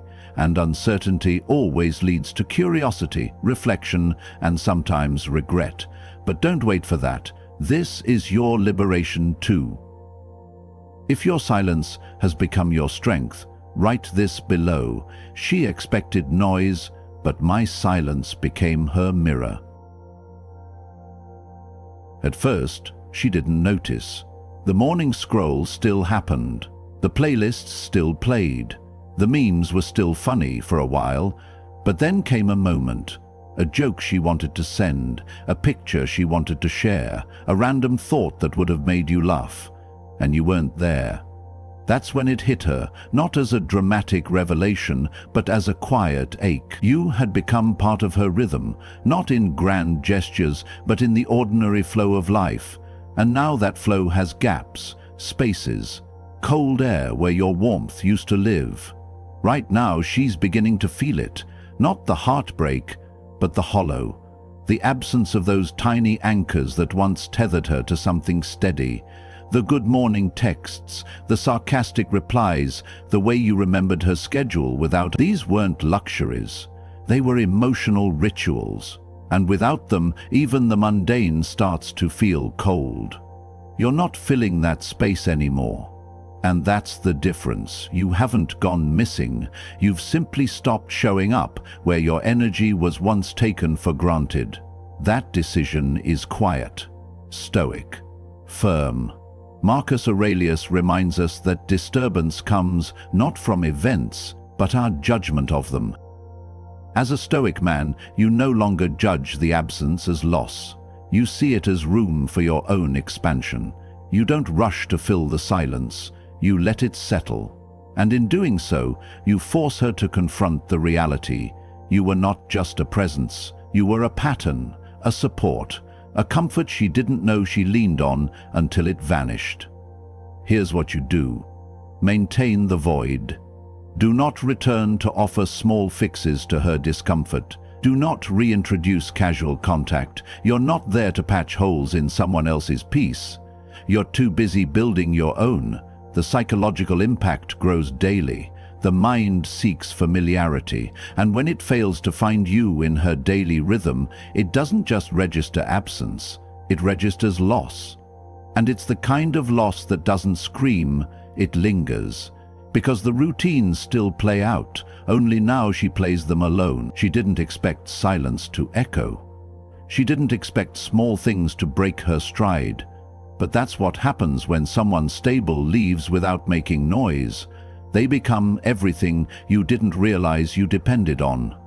If you've become the space she didn't expect to miss, write this below. She thought I was a habit, but I was her balance. She didn't mean to compare. It started unconsciously, a conversation that felt forced, a date that felt flat, a moment where she expected to feel something but didn't. The man sitting across from her spoke all the right words. He smiled, he flirted, he tried, but something was missing. not in him, but in her. That's when the contrast became undeniable. She wasn't just comparing people, she was comparing presence. How you used to listen, not just to respond, but to understand. The way you held silence, not awkwardly, but confidently. The way you made her feel safe without needing her to perform. Now she's surrounded by energy that moves fast and fades even faster. They chase, they praise, they promise, but none of it lands. Because what she once took for granted, your calm, your steadiness, your integrity, has become the rarest thing she can't seem to find again. Right now, that realization is cutting deeper than she expected. At first, she may have thought she could move on by replacing you, that someone louder, more exciting, or more expressive would erase your memory. But what she didn't anticipate is that your strength was never loud, it was felt. And now she feels its absence everywhere. Marcus Aurelius taught the tranquility that comes when you stop caring what they say or think or do, only what you do. You've lived that truth. You never competed, you never begged, you never stepped out of your character to prove anything. And that stillness, that self-possession, it's what made you unforgettable. So while she compares others to you, you're not even aware. You're not watching, not waiting. You're walking. And in that walk, you've become a ghost, not of someone who vanished, but of someone she can no longer reach. Not because you're gone, but because you've grown. Here's what you do. Keep showing up in your own life. Let your standards grow, your circle grow tighter, and your peace grow louder. You are not in competition, you are in alignment. And that's what makes every other man she meets feel incomplete. Because once she's experienced presence without performance, chaos disguised as charm will never satisfy her again. If your calm has become the standard she now measures others by, write this below. She stopped searching for more and started missing what was real. She wasn't expecting this version of you. Not the man who looks sharper, speaks with more clarity, walks like he's finally sure of where he's going. At first, it's subtle. An updated photo, a mutual friend mentioning your name with admiration, a glimpse of your life that feels untouchable. Then it starts to sting, because you're not just doing better, you become better, and not in a performative look-at-me-now way. But a man evolves when he stops chasing people and starts chasing purpose. Right now, she's seeing a version of you she never expected to witness, especially not without her. The man who once loved her deeply now seems to love something greater, himself, his life, his direction. And that, more than any silence or no contact strategy, is what cuts deepest. She told herself you'd be stuck, maybe you'd need time, that maybe you'd circle back. But you didn't. You soared, and you did it without needing her to see it. That kind of growth? That breaks the narrative she built in her head, where she had time to figure things out, and you'd still be there. Now she realizes you've moved so fast that she can't even speak the same language anymore. And that is the goodbye she never received, the realization that the door didn't just close, it vanished. Marcus Aurelius wrote, "The best revenge is to be unlike him who performed the injury." You've taken this one step further. You didn't just rise above the pain, you used it. You turned heartbreak into momentum, doubt into discipline, silence into structure, and now your presence is heavier than ever, without making a sound. What do? You keep going. You don't slow down for someone watching from the past. You don't explain your evolution. You let your life speak for itself. Because the final move in every Stoic man's transformation isn't vindication, it's transcendence. She doesn't just miss who you were, she misses the access she once had. And now, as she watches from a distance, she knows she no longer qualifies to stand beside the man you've become. If your growth has made you unreachable in the most powerful way, write this below. She lost me twice. First when I left, and again when I became someone she can't touch. She posts something bold, maybe a cryptic quote, a perfectly curated selfie, or a nostalgic throwback to the time you both existed in the same story. She's not just sharing, it's bait. A small emotional flare sent into the dark, expecting your attention to light up in return, but nothing comes, no like, no view, no late-night message. Not even a glance. At first she brushes it off. You must be busy, distracted, playing it cool. But as the silence stretches, what started as confidence turns into confusion. Why isn't he reacting? Did I lose my hold? Has he stopped caring entirely? This is where the unraveling begins. Your lack of response isn't coldness, it's composure. You're not being distant to punish, you're being disciplined to protect. Because true emotional maturity means no longer dancing for the approval of someone who played with your presence.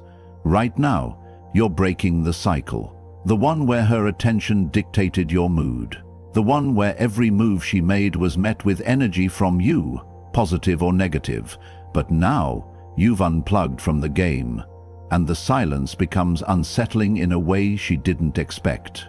She thought she could control the narrative, that your reaction would confirm you still cared. But when nothing happens, no reply, no chase, no emotional spike, it's her who's left questioning, not you. As Epictetus said, we suffer not from the events in our lives, but from our judgment about them.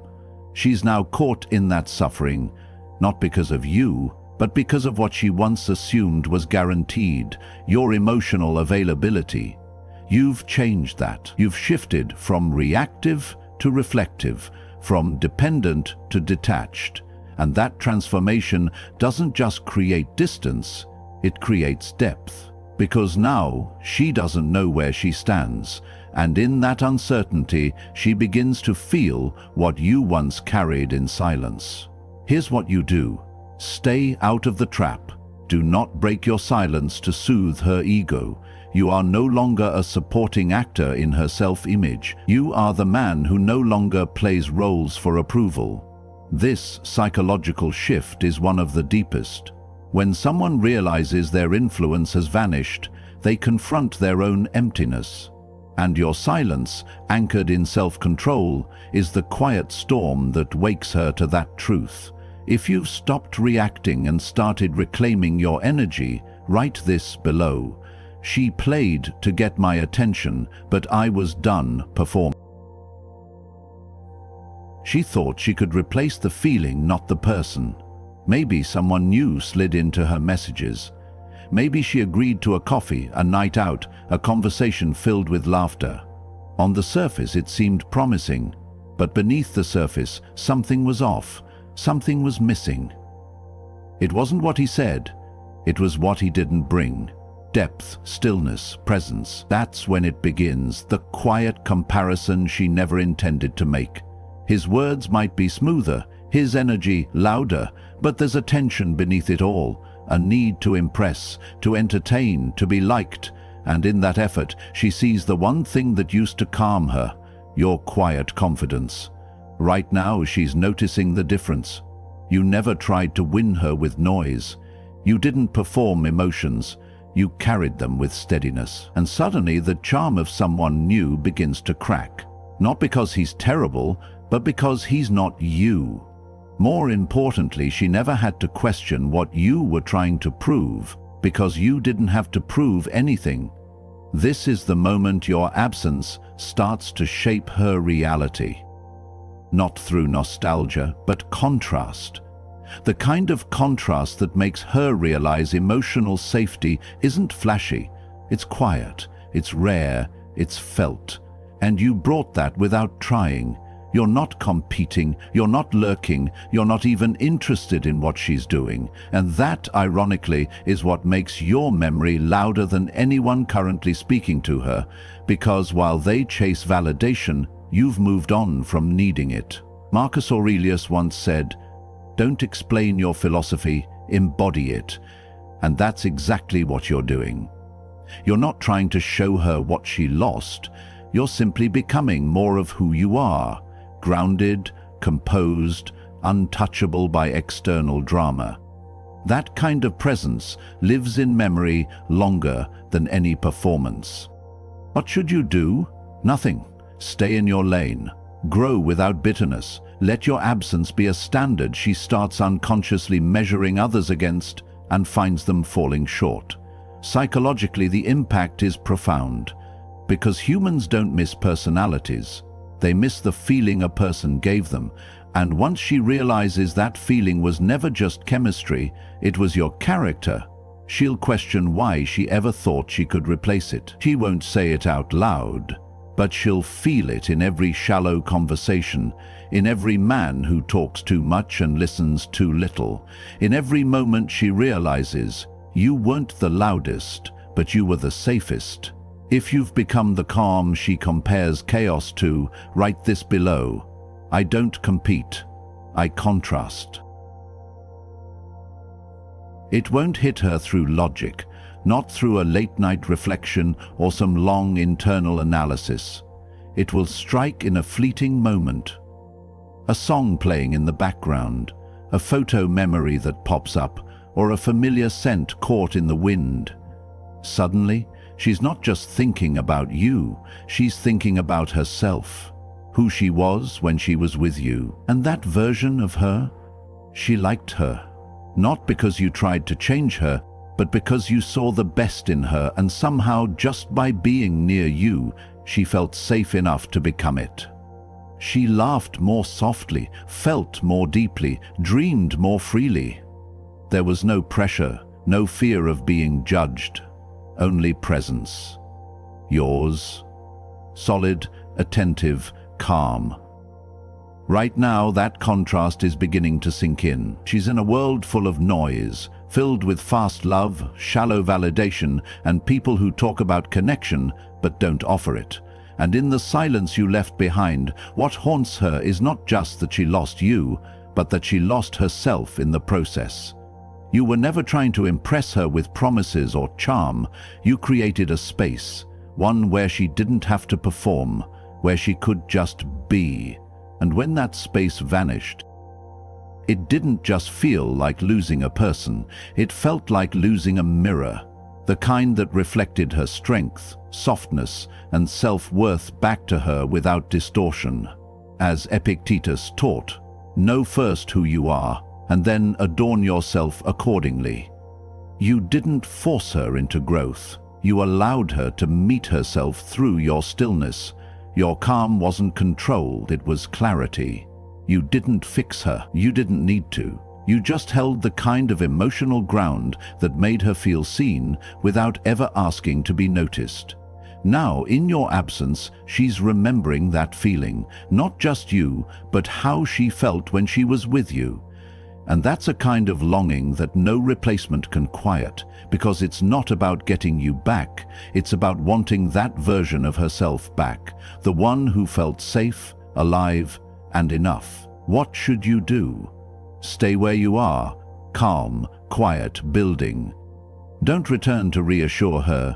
Let her journey inward begin without your guidance, because this time the reflection will come not from your presence, but from the memory of your steadiness. If you've ever been the mirror she didn't know she needed, write this below. She didn't just lose me, she lost the version of herself I made safe. It happens most quietly. A song comes on. A scent drifts through the air. A place she passes on her way home, and suddenly she's no longer in the present moment, she's in a memory. One that isn't loud or dramatic, but haunting in its gentleness. She's right back there with you. Not during the arguments, not during the end, but in a simple moment. Maybe a conversation over coffee, your quiet laughter, the way you listened without interrupting. And in that brief emotional flicker, she doesn't just remember you. She remembers how she felt around you, safe, soft, seen.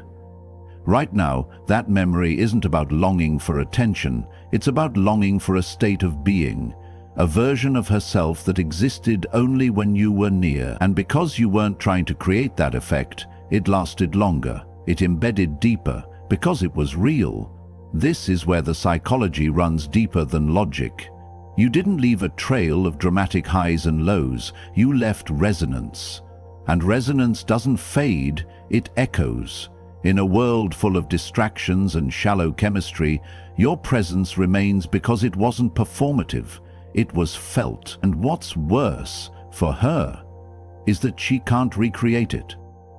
She can go on dates, laugh at new jokes, even hold someone else's hand, but it won't feel the same, because the version of her that felt most at ease, most respected, most whole, was with you. As a Stoic, you didn't cling to those moments, you lived them fully, then let them go. You were present in them, but not defined by them.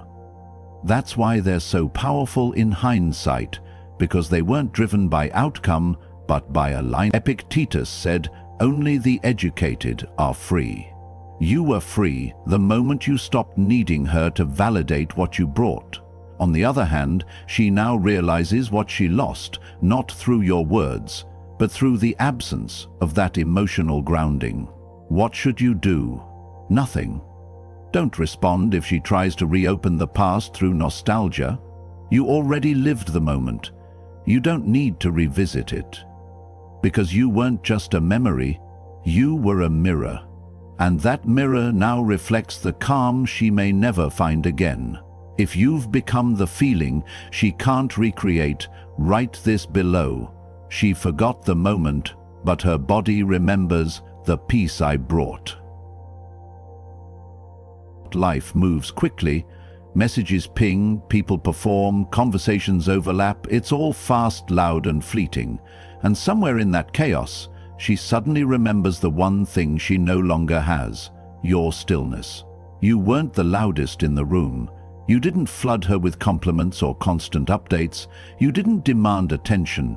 What you offered was rare, a calm presence, an emotional steadiness that grounded everything around it. In your silence, she never felt ignored.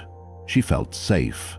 Right now, she's surrounded by noise, maybe from men who talk over her, or from shallow attention that sparkles but doesn't settle. And in the middle of that storm, it hits her. You never made her feel like a performance. You made her feel like a person. Your calm wasn't passive, it was power. You didn't react to every mood swing or chase every conflict. You responded slowly, with intention, with grace. And while she may have once mistaken that for indifference, now she understands it was mastery. You were the storm's eye, and in losing you, she's realized just how rare that space truly was. Marcus Aurelius once wrote, "Nowhere can man find a quieter or more untroubled retreat than in his own soul." And that's where you lived, inside your own centeredness. You didn't need to control the world around you because you had already learned to rule your inner world. That's what made you magnetic without even trying. So now the contrast is loud. Others want her attention, but can't hold her mind. They flatter her, but can't calm her nerves. They entertain, but can't anchor her. And suddenly the man she thought was too quiet becomes the man whose silence she longs for. What should you do? Keep building your calm. Don't reach out to offer it again. You gave her that peace once, and she let it go. Now you hold it only for those who respect it. The psychological effect is undeniable. People may not remember every word you said, but they will always remember how they felt around you. And she felt secure, steady, home. Now, she's in a world of noise, and the silence you carried like armor becomes the sanctuary she never appreciated until it was gone. You're no longer her safe place. You're the lesson in what safety feels like. If you've become the calm she craves in a chaotic world, write this below. I wasn't her thrill, I was her peace, and now she misses both. There was a time she felt seen, not just noticed, but observed with care. You reacted to her stories, you liked her posts, replied to her jokes, and sent the occasional message that warmed her day. Even after the distance, that quiet digital presence lingered. It wasn't much, but it was there, a thread still tying you to her world. And then you stopped. No reaction, no views, no acknowledgement. You didn't block her, you didn't lash out, you simply withdrew, completely, silently, and in that absence, something unexpected began to grow inside her: uncertainty. Right now she's beginning to notice the shift. She refreshes her story, no view from you. She posts something carefully crafted, half hoping you'll see it, and nothing. What was once a guaranteed flicker of attention is now a void, and that void echoes louder than any angry message ever could. This isn't about playing games, this is about reclaiming your focus.